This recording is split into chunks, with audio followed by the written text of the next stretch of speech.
এরপরেও কিন্তু তার প্রতি ইন্ডিয়ান সরকার বা আওয়ামী লীগ সরকার কখনোই আস্থা রাখতে পারে নাই।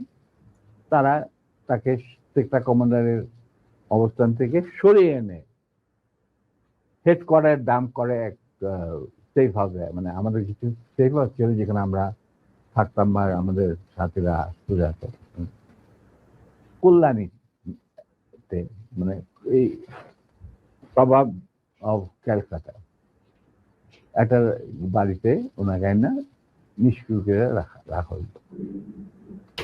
তখন আই ওয়াজ দ্য ওনলি, কেউ জিয়া রহমানের আশেপাশে যায় না, কারণ উনি ভারতের চক্ষুষু, উনি আওয়ামী লীগের চক্ষুষু, তো কে যাবে ওনার সাথে দেখা করতে? তখন কিন্তু আমি, কারণ আমি জিয়া রহমানকে অনেক আগে থেকে চিনি, পাকিস্তান আমল থেকে চিনি, একসাথে কাজও করেছি। যাই হোক, আমি গিয়ে ওনার সাথে যোগাযোগ করি এবং তাকে বুঝাই যে স্যার আপনি ধৈর্য ধরুন, আমরা আপনাকে সহজে হারাবো না। তখন আস্তে আস্তে আমরা তাকে বলি যে আপনি এরকম আসল উদ্দেশ্য যে ভারতের, সেটাকে বানচাল করার জন্য এখন থেকে আমরা প্রস্তুতি নিচ্ছি। আপনি কি আমাদের সাথে থাকবেন কি থাকবেন না সেটা আমি আমাদের তরফ থেকে আমাকে পাঠানো হয়েছে জানার জন্য, কারণ আমি আপনার কাছে সবচেয়ে ক্লোজ ছিলাম পাকিস্তান আর্মি, সবাই জানে। আচ্ছা, উনি বললেন কি তোমাদের কর্মসূচি?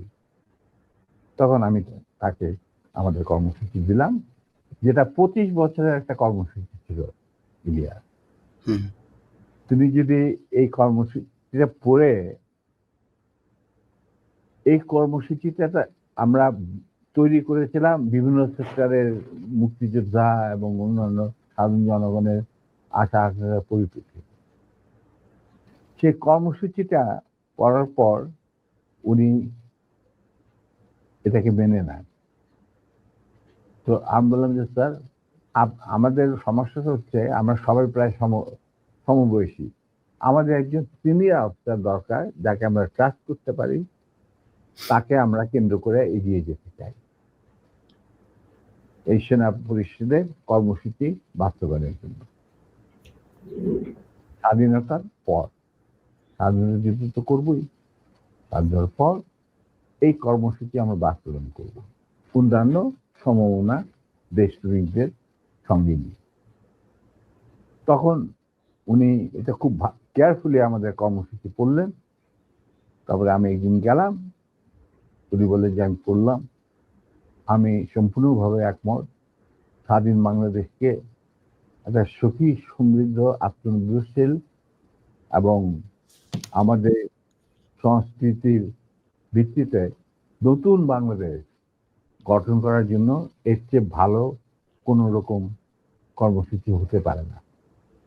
আমরা ধাপে ধাপে এটাকে কার্যকারী করব। তখন আমি বললাম, তাহলে কি আপনি আমাদের সাথে কাজ করতে রাজি আছেন?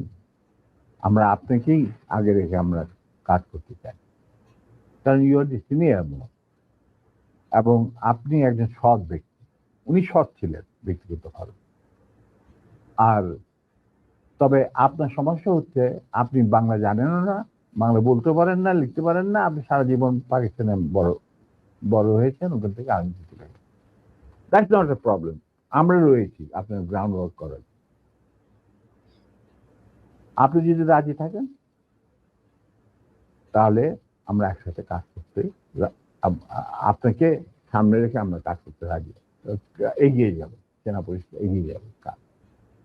তখন বললেন যে আমি রাজি। তখন বললেন যাক স্যার, আমাদের সাংগঠনিক বিধান অনুযায়ী আপনাকে একটা কোরআন শপথ দিতে হবে, যে কোরআন ধরে আপনি বলবেন যে আমি এই কর্মসূচি ভিত্তিক কর্মকাণ্ড, সেনা পরিষদের কর্মকাণ্ড পরিচালনা করার জন্য শীর্ষ নেতা হিসেবে যোগ দিতে রাজি আছে।